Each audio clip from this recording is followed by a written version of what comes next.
Camp યોજાયો 250 જેટલા દર્દીઓએ લાભ લીધો। પ્રાપ્ત માહિતી અનુસાર અમરેલી જિલ્લાના સાવરકુંડલા તાલુકાના વિશવડી ગામમાં SOS હોસ્પિટલ દ્વારા ફ્રી નિદાન કેમ્પનું આયોજન કરવામાં આવ્યું, જેમાં SOS હોસ્પિટલ દ્વારા તમામ વિભાગો જેવા કે મેડિસિન, સર્જરી, ઓર્થોપેડિક, બાળરોગ, પોલિટ્રોમા, ઇમરજન્સી, ડાયાલિસિસ, સ્ત્રી રોગ, દાંત વિભાગ, કસરત વિભાગના નિષ્ણાત ટીમ દ્વારા તમામ વિભાગમાં PMJYની યોજના અંતર્ગત દર્દીને ફ્રી સારવાર આપવામાં આવે છે।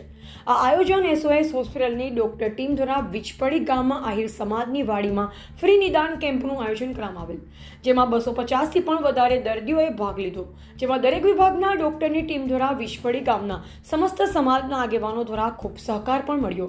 તારીખ 4/9/2024ના રોજ રાજુલા તાલુકાના કુંભારિયા ગામે પણ SOS હોસ્પિટલ દ્વારા સગર્ભા માતાઓનો કેમ્પ રાખવામાં આવ્યો। ત્યાં પણ બહોળી સંખ્યામાં બહેનોએ લાભ લીધો। સાથોસાથ PMJY કાર્ડ ધારકોને નિષ્ણાંત કન્સલ્ટન્ટ ડોક્ટર દ્વારા 1 મહિના તારીખ 12 ઓગસ્ટથી 11 સપ્ટેમ્બર 2024 માટે મફત તપાસ કરી આપવામાં આવશે તેવો નિર્ણય લેવામાં આવ્યો।